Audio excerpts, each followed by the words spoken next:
Hey, it's Chris Van Vliet, and you are listening to the Wrestling Connection with Glenn and Chris. Great name, by the way. I mean, Glenn's an okay name, but Chris, now that is a name. I just love how positive you guys are. It's a strange time that we're living in right now. We're all a little bit divided, but the one thing that connects us all together is our love of wrestling. The Wrestling Connection. I love it.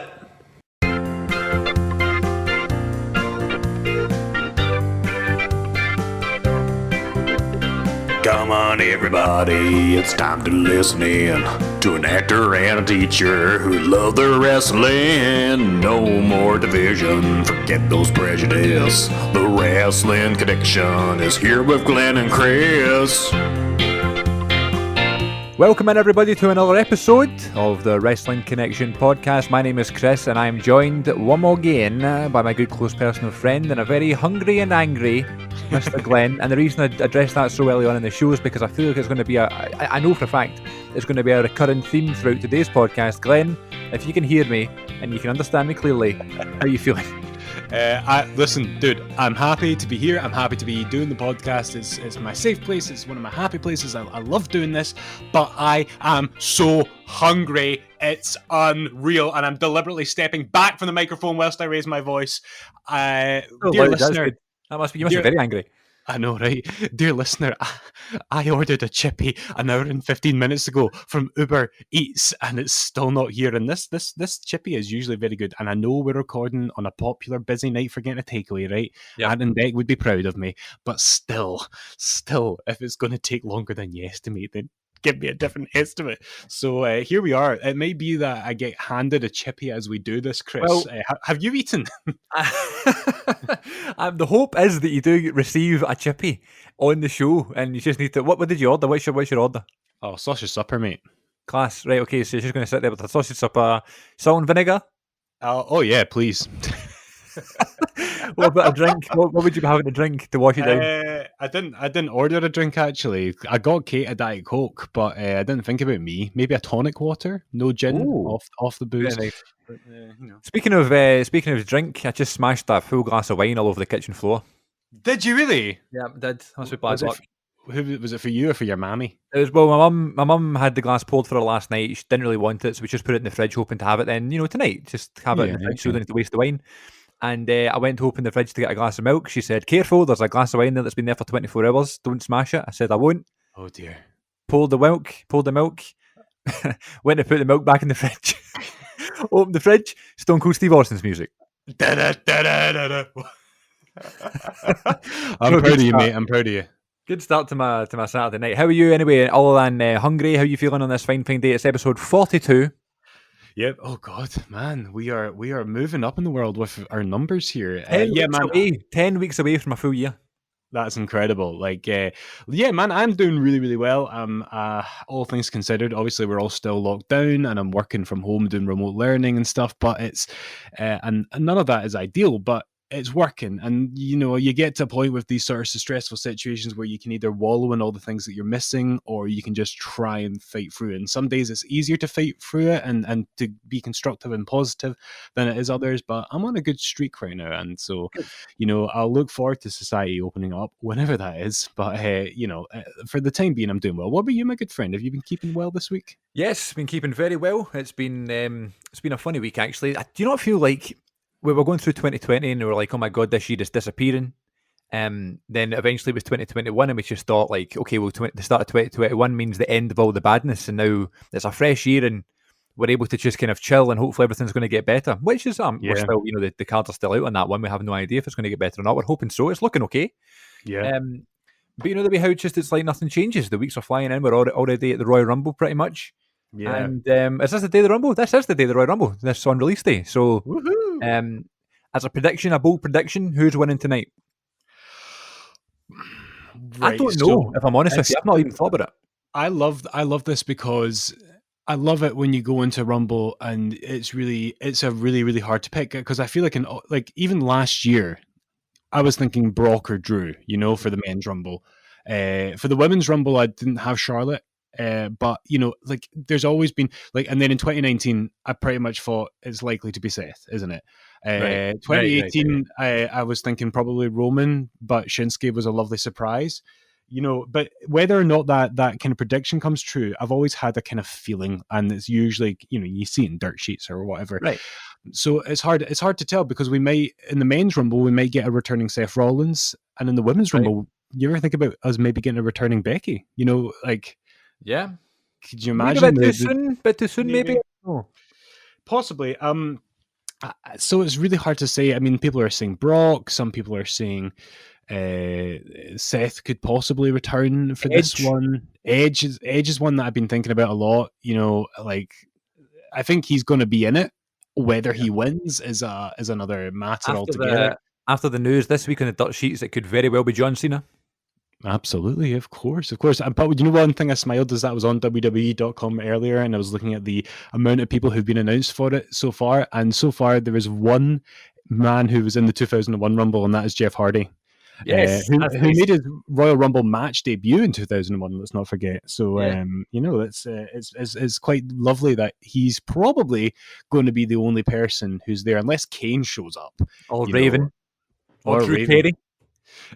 Well, let's not put it past him, eh? So yeah, all good shouts. I think it's probably going to be Edge. Current roster, no idea if I'm honest. No idea. Maybe Randy Orton, maybe The Fiend, maybe Keith Lee. Probably not though. I have no idea. Yeah. But I guess that's a good thing. Daniel Bryan, maybe Daniel Bryan could be. We could get Daniel Bryan and what Roman or something. I don't know. What about the women's rumble then? Like, I mean, the returning Becky idea would be amazing if we got it. Do you know, like, I've loved seeing Jazz back in Impact Wrestling, and I thought, how cool would it be to get Jazz in the women's rumble, because she's like one of the only legends that they haven't brought back, like, right ever. I used to like her theme song. Yeah. Right, one of these days somebody needs to do a compilation of you doing impersonations of all the wrestlers' themes. Did you ever watch Yu-Gi-Oh when you were younger? Nah, I was kind of a Pokemon kind of guy exclusively, right. And Yu-Gi-Oh was just a bit too late for me. All right, well that impression of Jazz's theme song I just did was just like the Yu-Gi-Oh theme song. So clearly you're not going to get that. I mean, I'll leave our younger listeners to appreciate that one. But so for Women's Rumble, Ronda Rousey maybe. Ronda is a good shout. That's been rumored for a while. I'm a big Bayley mark, and a big I'd love something to happen there. Absolutely, it could happen. But I mean, it's you kind of look at the women's roster right now, and the only kind of woman on Raw with a real lot of hype around her right now would be Alexa. Oh, what if the Alexa wins the women's one and the Fiend wins the men's? Yeah, that'd be one spooky opener to WWE on pay-per-view in 2021 for sure. One spooky rumble. I'm here to rumble. I like that theme song. Does the Fiend have the momentum that he had a year and a half ago? No, he does not. But he was burnt to a crisp at TLC, so we've not seen him since. So this could be the big return. Randy Orton's left in the ring alone. Lights go out. In comes the Fiend. It's just written in the stars.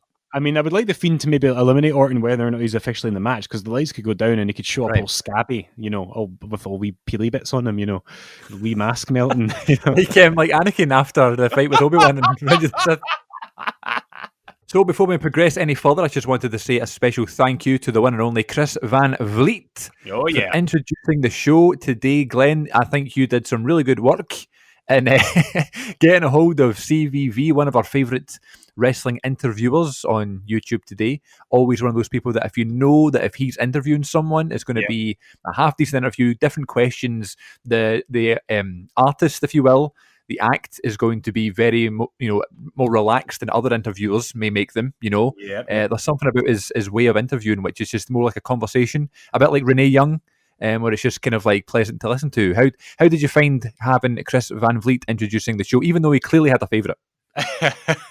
Yeah, I still take issue with that. But you know what? Having him on was a huge honor, because if we're trying to kind of be in the business of wrestling broadcasting, then he's one of the absolute, he's one of the top guys right now, top people doing it. Renee Paquette's up there too, and he's definitely up there. And excuse me, talking about Chris Van Vliet and the fact that he's done this puts a huge smile on my face. It also almost makes me forget about the fact that I'm still waiting on my chippy. But anyway, so it's torture. It's so much torture. So You should probably phone them. I should. No, maybe later. So I am. I've got the giggles today. It's the hunger, Chris. It's the hunger. I'm so sorry. the way this one came about was really fun because he kind of just randomly started following, and I guess you get people on Twitter who do that. Cena does that, where he'll maybe just in one sitting follow a bunch of wrestling related accounts or wrestling fans. And so I'm pretty sure, as much as I would love to say that he listened to the Wrestling Connection and liked what he heard and hit follow, likelihood is that it probably came up in one of his suggested things, and he followed it just because he's a good guy and he clearly loves to connect with wrestling fans. And so I remember screenshotting it to you and saying, "Hey, Chris Van Vliet's followed us," and I'm like, I've got to ask him about doing an introduction. Like, absolutely. So we DM'd him, and he got back, and one cameo payment later, ladies and jelly spoons, we had our introduction, and we've used Cameo a lot, haven't we? And it's the best agency to use to reach out to these talents to do introductions. We've used other ones as well, but Cameo's the most mainstream one now. And we've talked about before how like what you get sometimes is maybe inconsistent with quality. Like some talent will go to more of an effort than before, and what an absolute pro he was. I mean, how good was that introduction, despite the fact that he clearly prefers you more than me, just by my first name. It just shows how good a guy he is and how lovely he is. And like, to your point, he's so ubiquitous in wrestling broadcasting right now. But what I also love about him is that even though I think his Twitter profile has him down as like an AEW reporter, he really is a wrestling reporter, and it seems like WWE are happy for him to break news stories for them and interview all of their guys. But obviously he doesn't shy away from all the other promotions, Impact, Japan, AEW, and there was this hilarious clip on YouTube of him going up to MJF at a convention for an interview. Right. And MJF is MJF. I'm not even going to say that man doesn't break character, because there is no character. That is just who that man is, right? Yeah. And he just rejects them. I'm going to do the full quote here, Chris, so sorry that you're going to have to mute me here. But he looks at his watch, and first of all, he does this horrible imitation. He goes, "Oh, hello, I'm Chris Van Vliet. I'm CVV." And then so he's mocking him. And then he looks at his watch and he goes, "Oh, what time is that? It's 12 o'clock." And Chris Van Vliet is just a pro. He's like, man, I tried. So they must. It's funny how Van Vliet's just at his head going, "Yeah, all right, this again. Yeah, okay." Right. But no, it was so cool because, like I said to him when we were DMing, genuinely, your content is inspiring because here's a guy who is so well connected. He's a broadcaster. He's an Emmy Award winner. He's highly respected and highly skilled in his field. So you compare that to a couple of amateurs just trying to get their podcast off the ground. It's obviously a source of inspiration to see somebody who's so successful at it, isn't it? Yeah. I think his channel, in terms of videos, might be like the most consistent channel that's in my watch later playlist on YouTube. Like anytime I see like a new interview, I'm always like, I'm going to watch that one. I'm going to watch that one, just because like I might not have thought about Victoria for a long time, but he's interviewed her, so I might as well check it out. Mm-hmm. So that's good. Who is your favourite Chris Van Vliet interview off the top of your head? Well, if it's not MJF, then that's really tough, because now I'm embarrassed to say I've drawn a blank on who. But like, to your point about that Victoria one, he does those mainstream interviews, but he also does the niche ones too. Yeah. And I enjoy that. Do you have one? Yeah, I think my favourite one he's done might have been the Cena one, because it just shows you how good of a guy Cena is.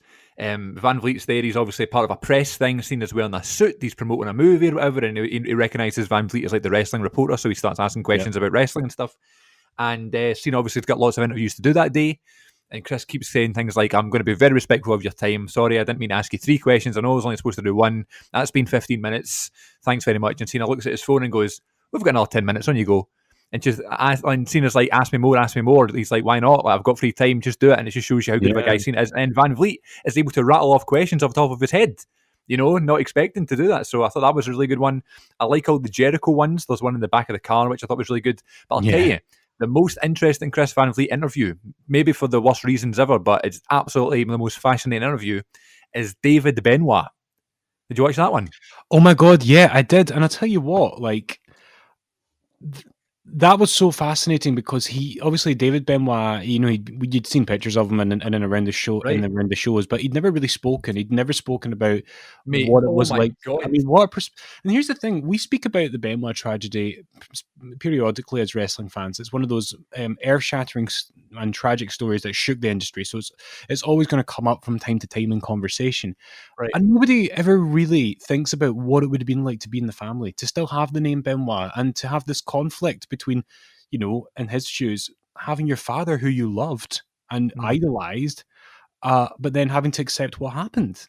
And And also the as, fact that, as a profile of a person, which is what a good interview does, it builds a profile of a person and all their complexities. I thought that was absolutely untouchable. and Van Vliet is the one that's went, let's do this interview, because there's been so many people that have shied away from him. He's now, David Benoit says in that thing, he used to be welcomed backstage by people, in WWE and stuff, but now that maybe Malenko's not there and Jericho's not there and stuff, he's been phased out of the company and they just don't welcome him anymore. And Van Vliet's like, well, I'm not going to shy away from an interview because that's going to be a very interesting chat. I'm sure he was curious about some questions too. And you Yeah. can see in that interview how much it meant to David Benoit. I think there's actually a quote, like when he's getting emotional and stuff, and Van Vliet's saying, sorry if this is too much. And David Benoit says, no, I need this. Yeah, you could I see need to do this interview, you could see how difficult it was, but you could see how hopefully cathartic it was for him. And Absolutely. listen, I'm all for, if you want to phase out Chris Benoit, phase him out, because that's understandable, especially if you're running a business. But people, David Benoit has spoke about potentially getting into wrestling and becoming a wrestler, and I don't know where he stands on that now, but some people are saying, "Oh no, you shouldn't do it. You can't do it. Your name, but." Ultimately, I understand the anxiety behind giving the opportunity to somebody with the name Benoit, but it's also bonkers. We are not accountable for the things that our family or our friends or our parents have done, So if he wants to do it, he should be given the opportunity. Because if Absolutely. he's a good wrestler, if it turns out that that's what he's good at, then Which I'm assuming he will be if he's related to Benoit. exactly. So, I mean, I've very sympathy for it, and whether or Yeah. not he uses that name is another argument, and that's for other people to decide. But in principle, you can't be held accountable for the crimes or of your parents, and that's simply that. He was a child at the time, and or a teenager, So it's Yeah. you know, It's just all, interesting, like listening to him talk as well, because he sounds like Chris Benoit and he's got the same mannerisms and the same laugh, and it is really fascinating watch. So if anyone's not seen that, definitely check that interview out on Chris Van Vliet's YouTube channel. Last question before we move on to your dinner: I hope so. do you have any other famous people other than Van Vliet that's following you on Twitter? I love this question. So, Ron Bumblefoot Thal, who Really? is most well known for being, I don't know if you know who he is, he's most well known for being, Yeah. he was a guitarist in Guns N' Roses for a little while. Absolutely. He follows me. There's a few others. Oh God, let me try and find, because I'm now on my profile. Domino, Cliff Compton follows me. randomly. Really? That's such a good one. And there was more. Dylan Bostic, you know him? No, remind me. I think he's a wrestler. It came up as my Oh. follows. I'm kind of whizzing through to see if any of those kind of hey, listen, Finlay Martin, editor of Power Slam really? magazine, follows me. So that was a big one for me, because he's like the reason for my literacy and the fact that I'm an English teacher, and I've never shied away from saying that. Speaking of which, so does Keith Elliott Greenberg, former really? WWE magazine one. I mean, Those are cool ones. those are cool. What about you? Whilst I'm flicking through these, what about you? Because I remember when your pal Evan was on the kind of social media scene a few years ago. He used to have on a thing that he was followed by Ted DiBiase Jr., and that was his big thing. I can't remember that one, but I'm looking through my Twitter now. Definitely, I think the most famous one is Vince Russo. Really? Yeah, Russo followed me because he was on Jericho's podcast, and I tweeted saying, like, say what you want about Vince Russo, but he makes a lot of sense in what he says. And he was like, thanks, and he followed, he There you followed me. go. There you go. So, Spreading the positivity. Talk about wrestling connecting us all. Like, there you go. absolutely. And then, of course, I don't know if you count this, but there's lots of like actors that are kind of in my industry and that sort of thing, and that I've maybe met once or twice and stuff like that have followed me, but no one that like jumps off his page other than Russo. So that's like my claim to fame, having Vince Russo. I'm sure there's not. I'm flicking through my followers right now. But, There's just so many of them. what a lovely problem to have. You know, it's funny because do you know who has had a bit of a habit of randomly following people for no apparent reason? And this is not wrestling related, but do you know who does it? No. Barack Obama. Now, if Obama followed you, that's something you'd put in your bio. I know, and here's the thing: I've got like people who I work with, you know, teachers, and I'm like, I go on their Twitter and it's like followed by so and so, so and so, and Barack Obama. I'm like, what? But I think because he was just big on social media, I think his team probably mass followed a bunch of people. Absolutely. And that's kind of, you know, when he was running his original presidential campaign in 06, 07, and then into 08, I think that's probably where that came from. I also have Chris Caggs, who is Australia's #1 podcast of R&B host, who's on Shakedown Radio in Australia, and is also followed by Chris Van Vliet and, wait for it, John Cena. I thought you were going to say Vince Russo again. That would have been amazing. Right, anyway, yes, thank you to Chris Van Vliet. Let's move on with today's episode. Nice one.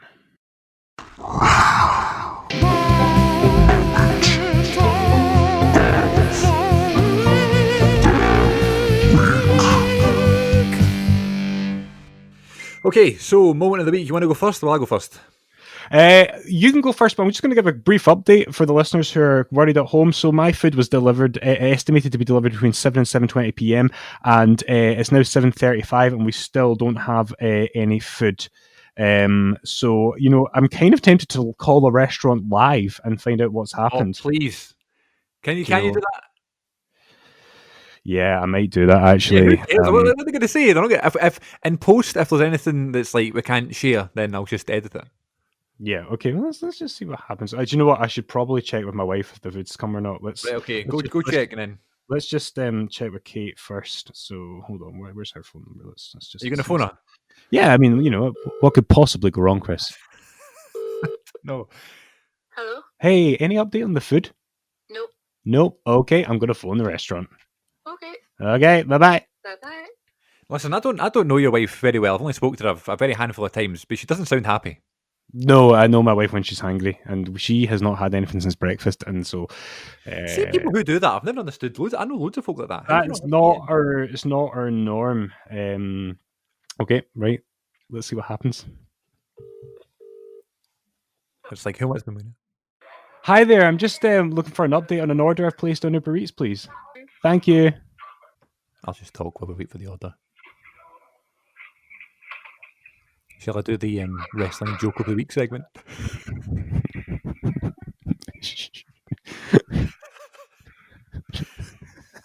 Well, Glenn's on the phone. It's now time for the joke of the week.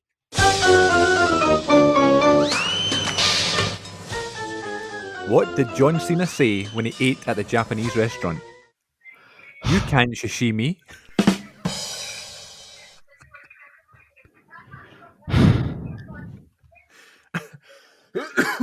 Okay. Anyway, You should be put in the bin. it wasn't me that wrote the book. This is one big order. It's really not. It's really not. It's two Sausage sausages. supper and a slush. What is going on in this chippy? We're in the middle of a pandemic. It's Saturday night. I'm sure they're busy.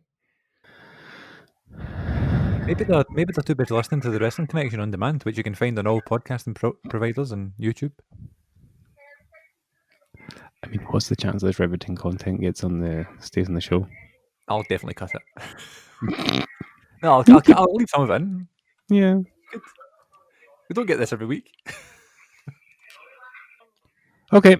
Well, thank you for that. I she's trying to be as nice as she can. No, she was awesome. She was awesome. But it's not her fault. But it's just I'm give me a realistic estimate. Uber Eats, you know. Yeah. I'm going to send a wee voice note to Kate now. Okay. Hi, just got off from. He's on the phone. They say they're waiting on drivers to come and get it. So let me know what you want to do. Okay, Chris. So what was your moment of the week? Maybe make some toast. No. No, okay. Because it's not breakfast. It's very true. Okay, so will we just carry on? Let's carry on. Okay. What else My is there? my moment of the week is something that, I mean, listen, you're already hangry. I don't want to upset you anymore, but I have to talk about some form of rival that you may have now. Oh, well, you know, okay. Fine. Is that okay? Yes, of course it is.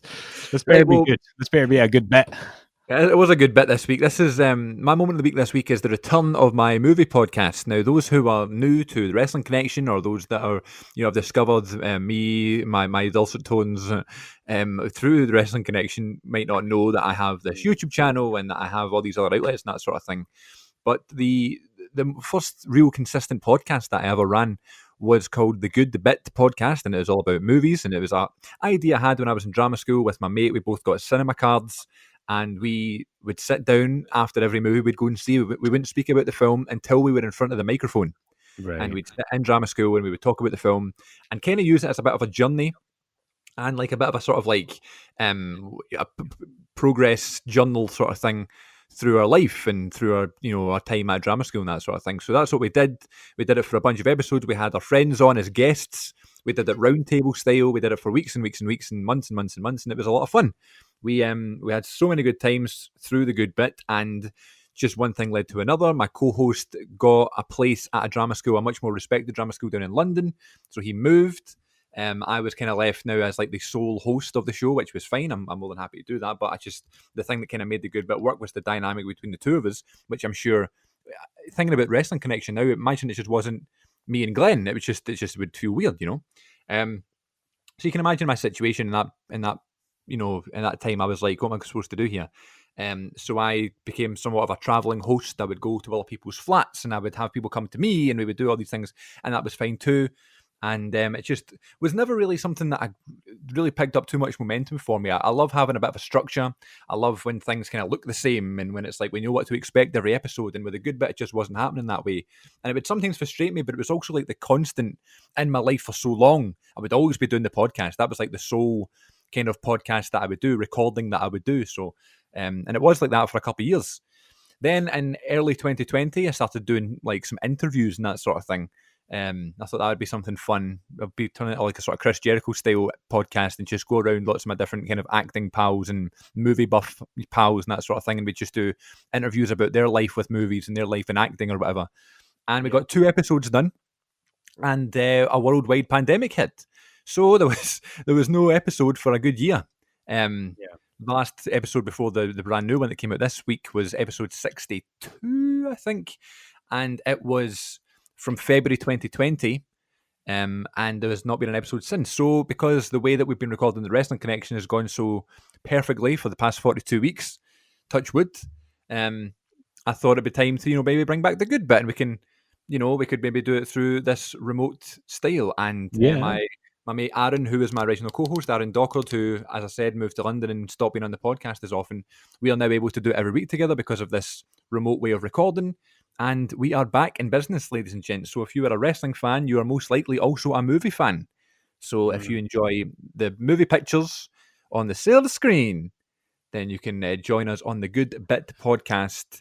The new kind of dynamic of the show is that we're going to be picking an individual film every single week. We're going to be chatting about it nice and smoothly. No 2-hour episodes like sometimes you would get before. Somewhere between half an hour and an hour is going to do me just fine. And that's what we're going to do. The first episode was dropped this past week, and it was just an introduction to season 2. And the first film that we're going to talk about is going to be the classic from 1981, and that is Raiders of the Lost Ark, Indiana Jones classic with Harrison Ford, directed, of course, by Steven Spielberg. So if you're a fan of that film, you're a fan of Jurassic Park, if you're a fan of Raiders and Indiana Jones and Jurassic World, Star Wars, and all those places, join us on Jurassic Express. Yeah, as a listener of the Good Bit, folks, I would recommend it. And I actually listened back to your first episode back today, and I really enjoyed it. I also appreciated the shout out to the Wrestling Connection on that. Folks, don't worry, listen. Go and listen to it. It was part of my highlight of the week, was getting to hear it again, and it was fun. I enjoyed it. I really did. Yeah, we're a wee bit rusty. We've not recorded this together in a while, but we do have good chemistry together, me and Aaron. So it's always been the kind of duo that I preferred on the Good Bit anyway. I'm happy to get back, Once you get back and used to this crude technology, you'll be absolutely fine. But Chris Moffat, we need to pause because I'm going to call this restaurant and tell them to shove it. So you made that decision. I've made a decision. Right. So yes, we've come to a resolution with the food. Glenn's dinner. It'll be on its way soon, but it'll not be what he was asking for. It may be a homemade meal instead of a takeaway, but that's okay. Healthier option. Silver linings, Somehow we can try and get the money back, and then it won't be a total disaster. But don't do. In fact, I don't want to say don't do Uber Eats because I suppose they are doing a good deed in this hard time, but only when they get it right. Yeah, absolutely. Anyway, Absolutely. well, that was my moment of the week. It was just nice to get back to the good bit, back to interact with R&D. Glenn, as he says, he listened to it, and as I was saying, wee bit rusty. We'll pick things up as we go along, and I'm sure we'll be back in business better than ever very soon. So if you don't mind, everybody, you can check out my movie podcast, which is called, of course, The Good Bit Podcast. What about you? What's the most exciting thing that's happened to you this week? This week, so we're doing remote learning, right? And it's better than it was the first time that we had to work with the school shut. And I do go in every couple of weeks to kind of supervise key worker kids, but Right. I've been kind of getting used to different technology, and I found like different software that I can install that allows me to like read a kid's essay and record audio feedback and have that embedded into their essay and then send it back to them. And a lot of kids prefer that kind of audio feedback that they can listen to. Mhm. So I can say, yeah, this is good, but work on this, work on that. And so I was doing a live lesson and explaining this to one of my classes, and I was just arbitrarily like saying, so what I'll do is I'll pick up this microphone that I use for my podcast and I'll just record it, and then you'll get it on your essay. And one of the boys interrupts me and goes, wait, you have a podcast? Oh no! I was like, yeah, I thought I told you this because I've had pupils that like in my last school that listen to it, and so it's not a secret. I don't say anything on here that's like a Right, exactly. scandal or anything. It's not a secret. I'm quite open about it, but yeah. So then I said, listen, leave it. We've got to talk about your essay, so we're moving on. So the live lesson continues, and about 10 minutes later, I say something else. And I ask a question and I say to them, like, so does that make sense? And they'll go, yeah. And they'll mute their mics, go, yep, one and the other. And then the same boy comes up again and goes, how have you done 40 episodes of this and we've not heard anything about it? So at the very least, I hope that we get some fresh listeners. Okay. I'm going to check in fact, I'm not good at it now. I was going to check the numbers and see if it's drastically up this week or not, but that's interesting. So what's the worst case scenario there? Is that going to be like a whole shutdown situation if worst comes to worst? No, this is not by the way, Chris. This is like Very true. This is where this podcast will live forever, you know. And by the way, folk were losing their jobs because of a podcast.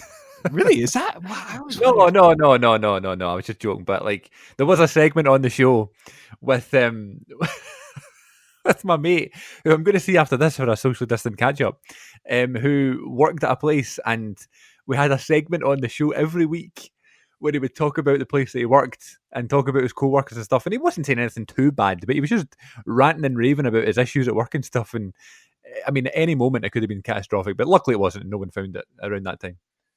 Oh well, I'm glad. And I mean, you're not saying anything bad about the school, so it's fine. No, it's exactly. And listen, I love my job. I love the school, love the kids. And listen, more years on this, the better. I hope we can inspire people to get on their own podcast. That's what absolutely. That's something that English teachers are getting into, is this idea of making kids podcasts. So it's going to be a thing, Yeah, I mean, last week I talked about writing my own autobiography when I was 12 years old. Would you be impressed if one of your kids wrote their own autobiography or had their own podcast and stuff? Absolutely, yeah. And like I teach media as well, and so getting kids involved in podcasting for that too, podcasting book reviews, like I'm all about it. And so now that I'm kind of a bit better with the technology, I'm hoping to get a wee bit more of that out of the kids. But yeah, I've yet to have like a major wrestling fan reveal themselves in the current school I work in. So there's also hopefully that's what's going to lead to. I hope that's what it's going to lead to. Yeah. Did you enjoy the joke of the week when you're on your call? No, I thought it was bloody awful. And okay. Well, try this one on for size. Oh God! Why can't koalas be WWE superstars? They would always get disqualified. Okay. Let's see. Oh, who stole all of the women's cheese? Rowdy Ronda Mousey. Okay. What type of sandwich do AJ Styles, Luke Gallows, and Carl Anderson always eat for lunch? The club. Okay. Which WWE legend Can't be trusted with your pet. George the Animal Stealer. Okay. What was the pirate's favourite part of Triple H and Shawn Michaels' treasure map? DX. That's a good one. Oh, anyway, right. Anyway, so what we were doing this week on the Wrestling Connection was hashtag Ask Wrestle Collection, hashtag Ask Wrestling Connection Volume 2. So since we didn't have anything prepared this week, we thought we would answer some more listener questions. Glenn is about to have his dinner, so hopefully this will be a good idea for this week's show. Am I going to have my dinner, Chris? Is that actually going to happen? My truthful answer, don't know. So we have some listener questions. If you have any more questions you'd like to ask us out there in podcast land, you can on social media. By on Twitter at WrestleConnect1 or on Instagram at WrestleConnection, or you can just send us an email, which I believe is just the WrestlingConnectionPod at gmail.com. So are you ready to answer some more listener questions, my good close personal friend Glenn?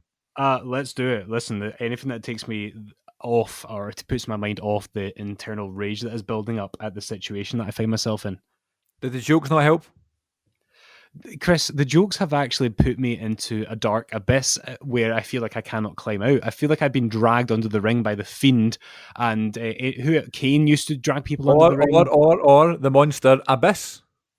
Oh yeah, my brother Chris. I mean Abyss. That was his theme. Right. First question was from Joseph, and is a question that we almost kind of touched on earlier on. At this point, weeks out around the Royal Rumble, who does John Cena wrestle at WrestleMania 37? Well, that's if John Cena wrestles at WrestleMania 37, which I'm reading that because they're doing a 2-day WrestleMania, that they want him involved, and you know we haven't really seen him apart from the WrestleMania 39 promo, or whichever WrestleMania is going Hollywood in a couple of years' time. We haven't seen him at all on WWE programming since WrestleMania 36. Who does he wrestle? Well, The Fiend possibly again. I'm trying to think of somebody who's up and coming who would be a good fit for Cena. I've got you. I've got one. Hit me. John Cena versus Big E. That's a good shout, but it's probably going to be Edge. You know, Edge and Cena. Possibly, yeah. Why not? You think? Yeah, possibly. Very old shoe, as they call each other. Mm-hmm. They always say they go back to each other. That's a fun one. I think I'd say Big E. Other than that, I hope it's not Elias again. I hope it's not Bray Wyatt again. I hope it's not The Miz again. Although I love the Miz story. Yeah. But don't know. But good question though. It could be Shinsuke. It could be Cesaro. These superstars seem to get a bit more of a push. It's good to see Shinsuke kind of back on the up and up. I mean, even though he wasn't on SmackDown this week though, or last week. Yeah, but maybe that just means he's going to show up and listen, I don't see him winning the Rumble again anytime soon. I might be eating my words there, but imagine Cesaro win the Rumble. Oh my God. It's not going to happen though, is it? Because listen, it's hard for me to imagine a scenario where Drew and Roman don't walk out of WrestleMania still as champions. Do you know what I mean? They've been built so strongly. And I'm trying to think, some people are saying it's a Drew Lesnar rematch, okay? Mm-hmm. So if that happens, I don't really see what good it would do for Brock to win the title back, because I don't know, because Brock's just somebody that people chase now. And if it's Reigns, I don't see Reigns losing, because I think Reigns is going to hold that strong until he fights The Rock and then beat him for that. So I can't imagine a scenario. Maybe Jimmy Uso could be an unusual one to win the Rumble. That wasn't the question. The question was about Cena, but anyway. Right, no, you never know. Yeah, I don't think so, but listen, stranger things have happened. Yeah. But yeah, it'll be very interesting to see on the build to WrestleMania, because again, we've talked about this before. What would the WrestleMania 36 match look like between John Cena and The Fiend if it was a normal match, So they could very much do that again. Who knows? So I'll be interested to see what Cena does at WrestleMania. I'm always up for seeing him now. So there you go. That was not a joke. Right. Next question is from Carl, who says, who currently has the best merch?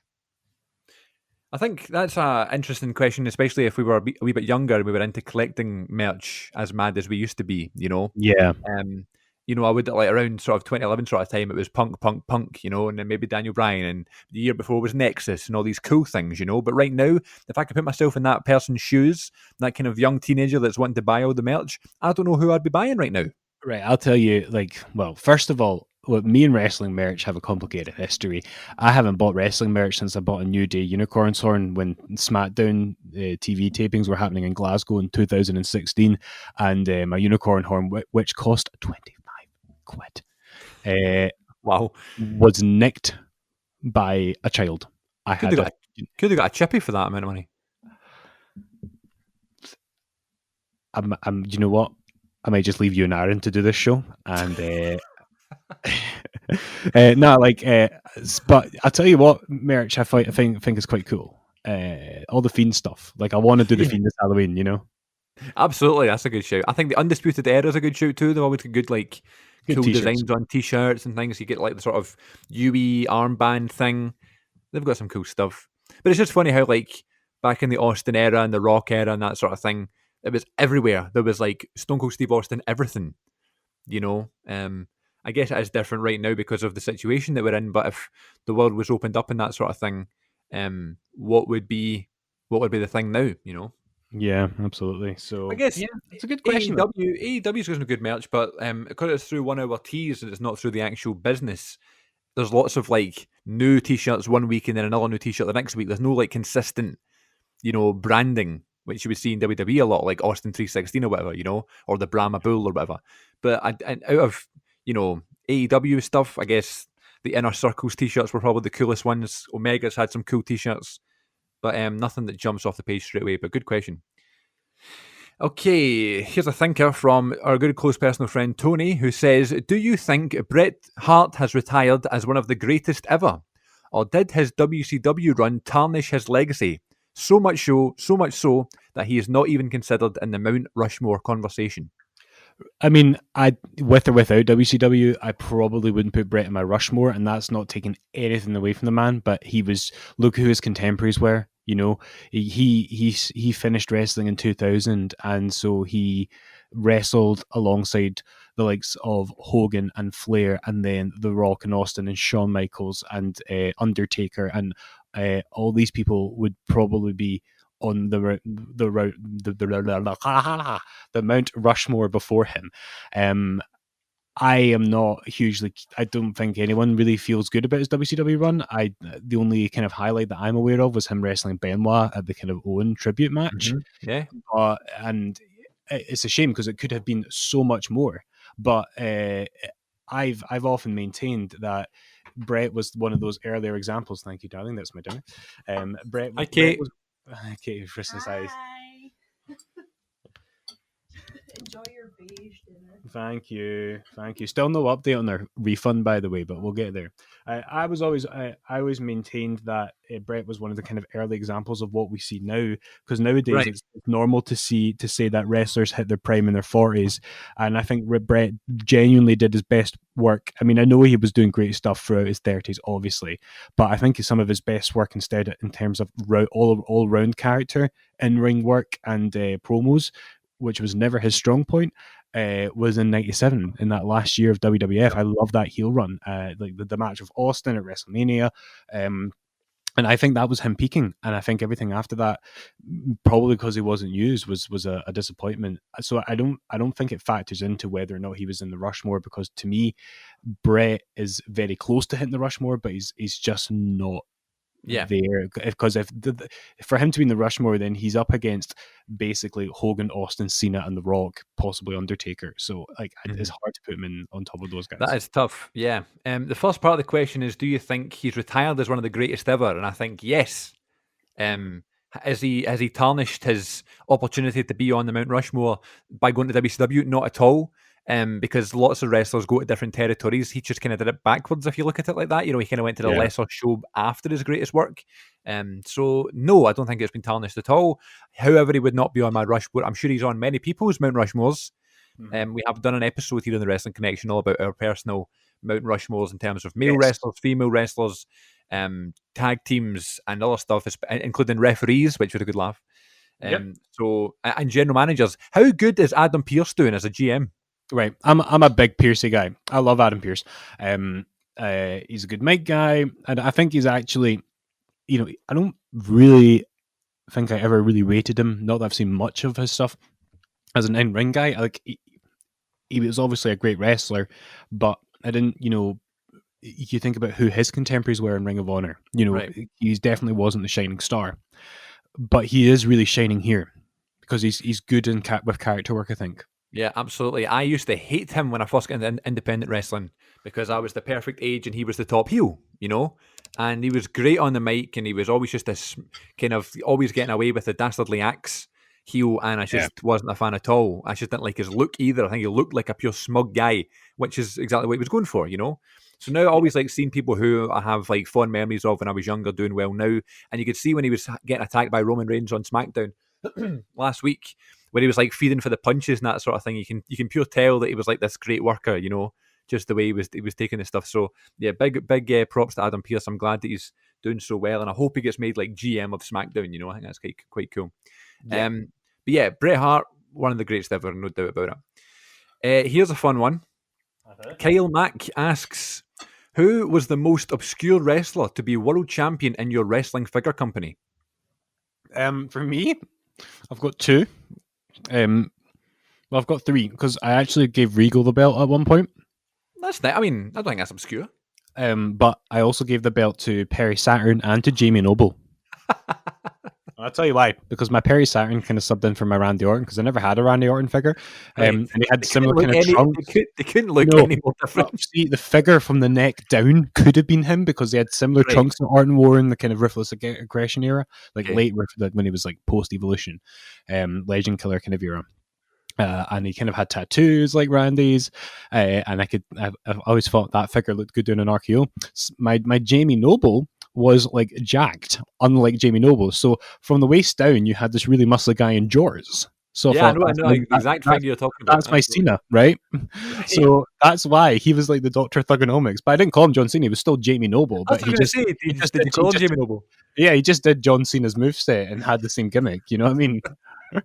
So, nice. What about you? Well, Maven's the obvious one. Maven was my world champion for a bit. He had a good 6-month run. Raven, of course, was another one, but he was hardcore champion, and then he fought the world champion in a winner take all match. I think it was Randy Orton, and Raven won. He was winner take all and was world champion and hardcore champion. I actually called him at one point the CWA World Hardcore Champion. So that was Raven, and the other one was I had them on the top of my tongue before I started talking. The other one was Billy Kidman, because I had forgot about that. I just thought you were going like as if like Billy Kidman. My dinner's really nice. Because I had that WCW Legends figure that came out with a kind of die-hard wife beater, white top, and the kind of jorts as well. So that was my world champion, Billy Kidman, with Raven and Maven. And also Shad Gaspard was my top heel at one point because he broke Maven's hand. I know. Well, he broke Maven's hand. Shad, for a man who in his life was probably, as a real life guy, the biggest babyface in the history of humanity, it's good that you've made him a really good heel. But he was a good heel, when Crime Time broke up. I've remembered another one. It's not so obscure because, Bully Ray was a great heavyweight champion in TNA, but Bubba Ray Dudley, when the Dudleys split up, he stayed as Bubba Ray, but he basically became Dusty Rhodes because he came out to the "I'm just a working man, American Dream" that one. So he came out to that because that was always on the video games, and he did like the kind of the Dusty sort of like bionic elbow and stuff, which really Ray does actually in the ring. It does.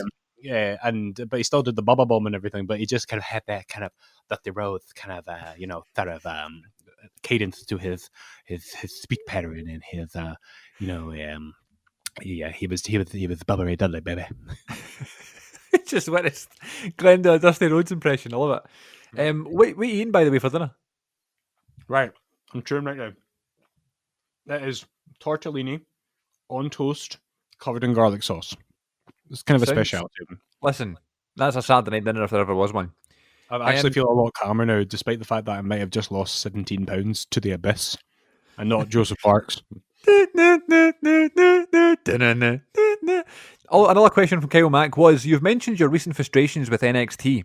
Which main roster stars would you move to NXT to help the ratings and demos against AEW? Kofi Chatted about this Kingston. before. Kofi Kingston is the one that always comes to mind. But anyone else, I don't really know. I really should have thought about these questions before we started the chat. Yeah. But someone like Daniel Bryan, who seems to be in put I was over mode right now, I is was a good. about to say. I was you know, literally about to say that. I think he'd be a perfect fit to do, and you just know that he would love it as well. Yeah, absolutely. Imagine wrestling like Timothy Thatcher and stuff like that. I'd love that. Another one, I was thinking Kevin Owens, but I actually don't think Kevin Owens would be a good fit because he's already been there and he's done that, and now he's like making the main roster show even better, So maybe not Kevin Owens, but Daniel Bryan, Kofi Kingston, Cesaro. I don't know. I would say Cesaro if he hadn't had the 2 clean victories that he's had 2 weeks in a row.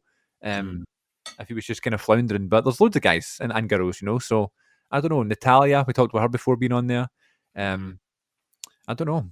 Dana Brooke, Lacey Evans, good show maybe. I don't know. Really interesting. Good question though. Kofi Kingston would be our thing. Definitely. Okay, Kevin asks, any favourite Kurt Angle matches? I hated when they did the remix. Oh man, I love Kurt Angle and Edge at King of the Ring 01. I love the match of the week from a week or two ago, the tag match in No Mercy.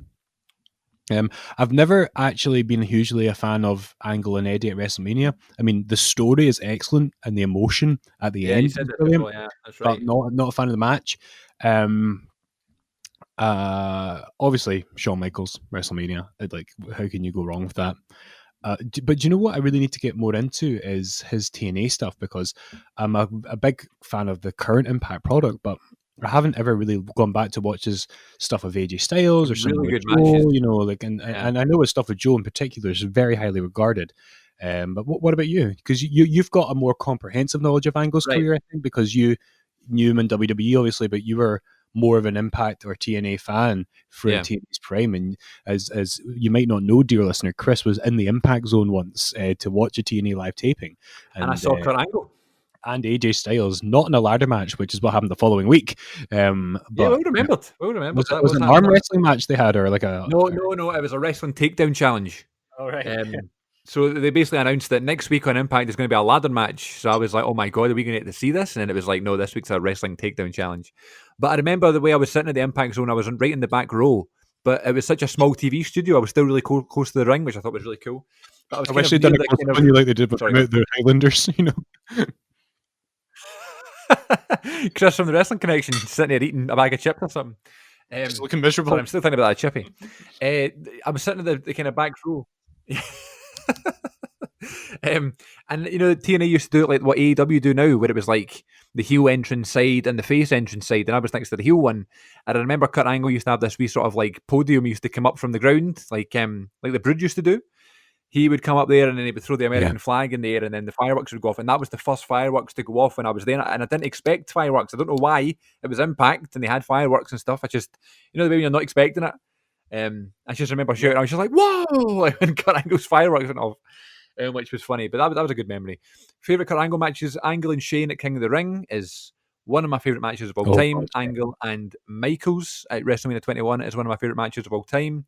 The Benoit matches are always good. That Royal Rumble 03 and Judgment Day 01, I think is another underrated one. The 2 out of 3 falls match that ends in the ladder match. I like the Guerrero one at WrestleMania 20. I like the Lesnar matches at WrestleMania and SummerSlam 03. But if you're talking TNA stuff, you got to look at his AJ Styles matches. His matches with Christian are really good. His matches with Sting are really good.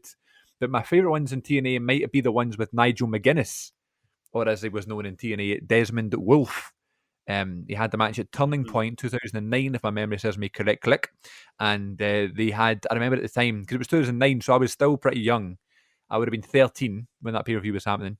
And I remember that I'd just gone into independent wrestling. I'd got my first PWG DVD in 09. I was buzzing. And I knew Desmond I knew Nigel for PWG and ROH and that sort of thing. And I remember watching that match, and it was the first time I was like, my God, like what a great wrestling match. I just thought like I would go around and I would tell my mates, I was like, all that stuff in WWE is really cool, but you want to see real wrestling, you need to watch Kurt Angle and Desmond Wolfe. And then because of that match, Nigel and TNA became one of my favourite things. And it's just a shame that like that never materialised to be anything better because he was such a good heel and he had some momentum. He was doing good stuff against Abyss and good stuff against Joe and Sting and all that stuff. So yeah, but Angle and TNA is underrated, I think, and people just laugh at it because it's not the same. It's TNA, but still some good stuff. Next question is from Mark, and he asks, with the TNT title recently presented to Brody Lee Jr. and the design being replaced by a black strap, what are some of your favourite looking belts in wrestling history?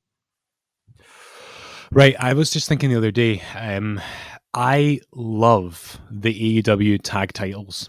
I love their design, and they're probably my favourite belt in AEW right now. In terms of all time, love the European belt, love the Oval IC belt. But my all-time favorite is the Attitude Era Big Blue kind of belt, not the Wendigo, but the 1998 to 2002 belt that was first held by Austin and last held by Triple H. That would be my favorite of all time. And but I love like the obscure belts. I love like the light heavyweight championship, the WWF light heavyweight championship. Lots of you're so spoiled for choice, aren't we? But yeah. Those would be amongst my favorites. What about you? My current favorite design in wrestling is probably the NXT UK tag titles. They're like kind of circular with like a blue outline and blue bit in the middle. I just think they look really cool. Also, I'm biased because it's Wolfgang that's holding them right now, but still, I always thought they looked beautiful. I love the the Attitude Era Intercontinental title, like D'Lo's belt. I think that's like really cool. I love the tag titles, like the old tag titles from the Attitude Era and the golden days, I guess. Like just that tag title belt, it looks like really old fashioned and old school and just vintage, you know. I'm a fan of the spinner belt. I know a lot of people aren't.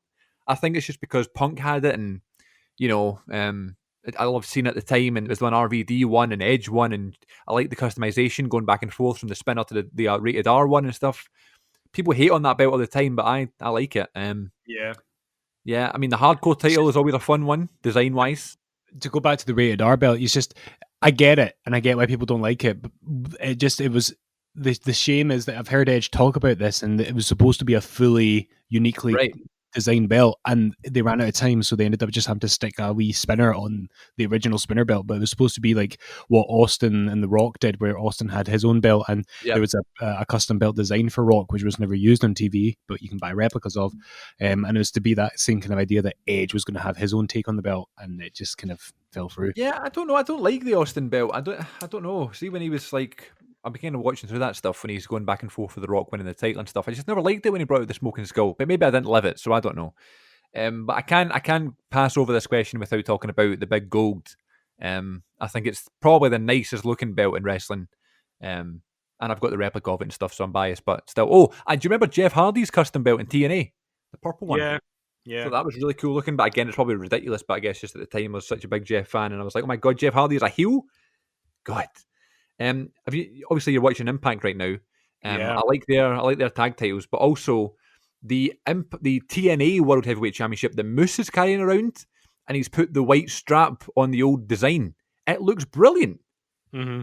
I think that's really cool. I mean, the New Japan titles, the IWGP titles are just so beautiful, and the Intercontinental title one's good too.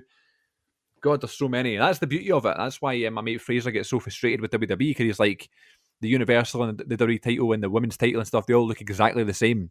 He's like people are creative. Like, let's make them look different and make it like people want to hold it because it looks cool. You know? Kind of miss those days. I love that old TNA belt that Moose is kind of sporting around again. They need to put the world title on him, by the way. He's I can't believe he's never won the world title. And you know, I've not yet actually watched Hard to Kill, but I've everything I hear about his performance subbing in that match for the last at the last minute, apparently he did really, really well. So yeah, he did. He's such a good performer. He's a good heel. He's a good face. He's a big guy. He's about 6'7" or something, and they've never put the title on him. I don't know, man. But it looks like he's going to be feuding with Rich Swann going forward, so hopefully that happens. Mm-hmm.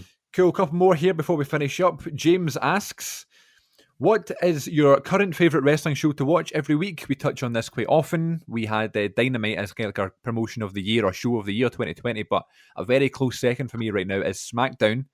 Big fan of Smackers. You probably say Impact is probably one of your favourites right now, yeah? Impact for sure. Dynamite is definitely another one.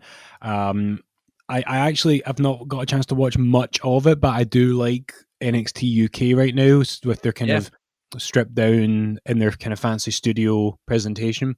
I've enjoyed that, but I've only really watched a couple of matches from it. I hope to see the WWE getting maybe a wee bit more consistent in the new year. Well, we are here in the new year, but to your point, SmackDown I think is quite consistently good right now. But you know what it's like; it's so seasonal. Like I can remember a period a couple of years ago where it was the other way around, and I would just like to see a bit more consistency from both shows and from NXT. To be fair. I don't know why I like SmackDown so much right now. I think it's just I like the roster. I like the switching of the kind of mid-card guys. You get your main event sort of thing that's just dominated by Roman. It's almost like no one's going to touch him. But then in like the mid-card, it's like Shinsuke, Cesaro, Jey Uso, Daniel Bryan, Big E, Apollo Crews, Sami Zayn. Like it's just name after Rey Mysterio, name after name after name. And then there's like multiple women's stories going on, and Bobby Roode and Dolph Ziggler being good tag champions, and just I don't know, man. It's I'm just really enjoying it. I'm enjoying getting up and watching it on a Saturday morning, and that's tough, Like I don't enjoy. I'm as positive as you'll ever find, but I don't enjoy watching NXT anymore. It's like, what has happened? So I don't know, but yeah, good question. And also from James, we have who is your favorite commentary team of all time? Jim Ross and Paul Heyman. Good shout. Good shout. They're probably well up there. I mean, my favourite is JR and King, and I'll tell you why. It's comfort. You know the way you listen to the same album over and over again because it just reminds you of something, or it just hits all the right spots, or it reminds you of someone or whatever. Like it's just like a comfort thing to listen to.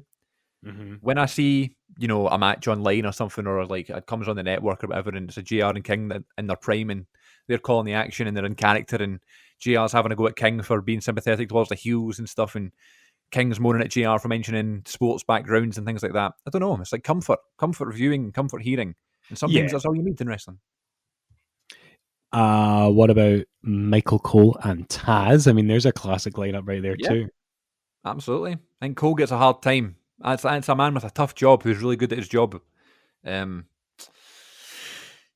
I think the New Japan commentators are really good, and they don't get a lot of credit because it's New Japan. Kevin Kelly is running the show with his commentary. It's just he's brilliant. Him and Rocky Romero and stuff, they're really good. I like the AEW team. JR gets a bit lost here and there, but I like the team. Yeah. Well, I think they kind of support him well, and I think overall it works really quite well. But I tell you what, man, it gets a bit crowded some weeks, and I love Jericho. Yeah.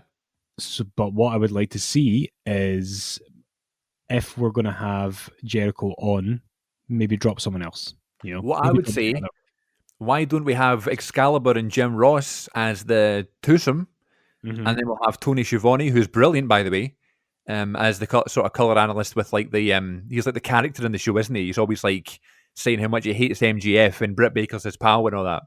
Have him switch in and out with Taz. Have Taz switch in and out with Jericho. Keep it fresh. Yep. Keep it fresh. No, I'm with you there. Awesome. Our returning theme of this podcast, another one from James. What is your favourite food to eat? I don't really want to talk about food right now. What would be your go-to order if you're like, I'm a celebrity, get me out of here, and you made it to the final, and you've been starving for 3 weeks, and you get to pick the meal of your choice? Probably some kind of curry, like a chicken chasney, maybe. That would be really. My tea. I love a nice sweet curry. What about you, man? I'd probably go with a burger or something, like a good burger with a good welcome to Good Burger, home of the Good Burger. May I take your order?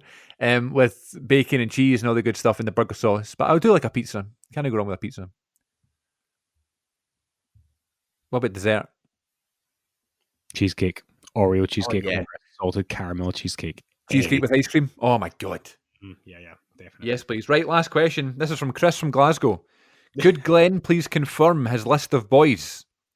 So no. I have week after week, I've talked about Maven, and week after week talked about Rikishi and all that. And we talk about, so all credit goes to this other podcast that I listen to all the time called OSW Review. They talk about how they have like obscure favorite wrestlers and a group called the Boys Stable. Mhm. Wrestlers that are obscure favorites that are a wee bit crap, a wee bit daft, but still great at the heart of wrestling that you've always appreciated. Your maximum is 5. I would like to hear it.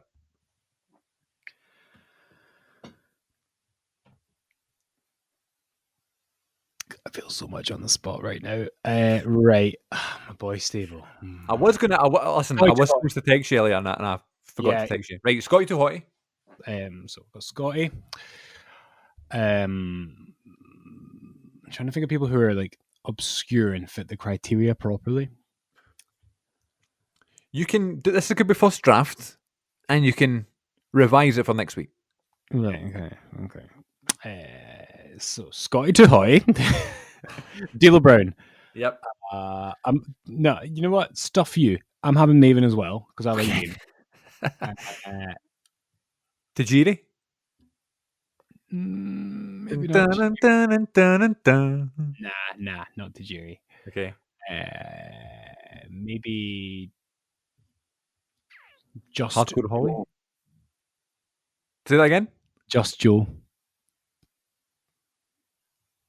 What do you mean, just Joe? Do you not know who Just Joe was? Joe Legend.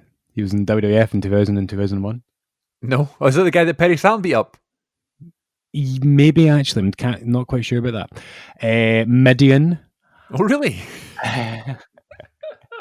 I'm not a Midian fan. I have to say, he would not make my stable. Definitely, I would say Moppy era Perry Saturn. Yes. You're welcome. You're welcome. What about like a Gangrel or a Hardcore Holly or something like that? Well, Hardcore Holly can get in the business far as I'm concerned, but Gangrel definitely. How do you like me now? I've never did, and I don't. So What about a Big Boss Man? he always used to really bore me, man. Or Rikishi? Is he? I thought he didn't. I thought he wasn't obscure enough for the. I would say Rikishi counts. I mean, you met him in the airport. Yep, and I saw fake Rikishi at my guy Town Hall. Go back True. to it, folks. Yeah, man. Okay, I'll take Rikishi. Rikishi will do me. Thank you. Lance Storm, Sean O'Hare, Sean Stasiak, Chris Canyon, just incredible. Just try to throw out some obscure names. The Hurricane, Gregory Hill, I'll take the Hurricane. Mighty Molly, I always liked Kenny Dykstra. Kenny Dykstra. That's a good one.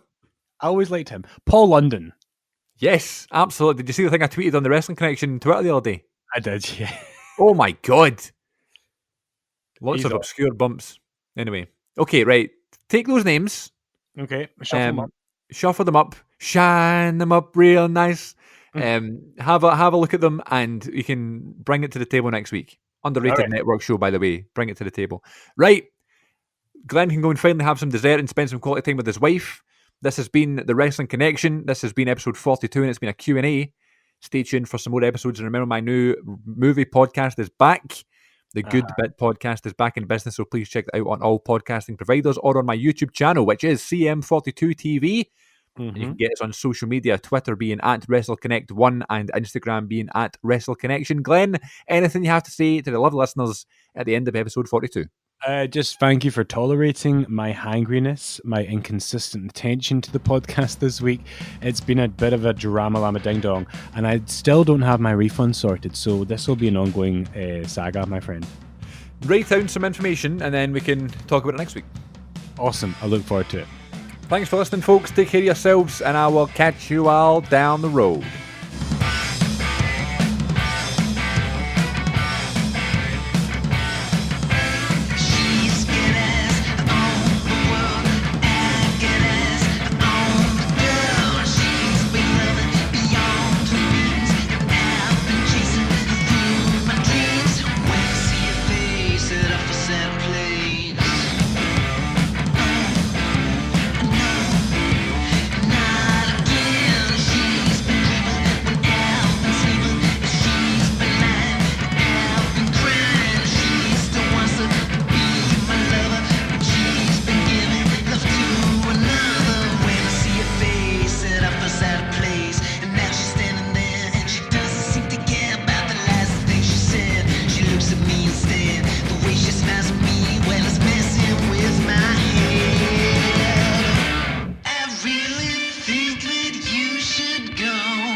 change my mind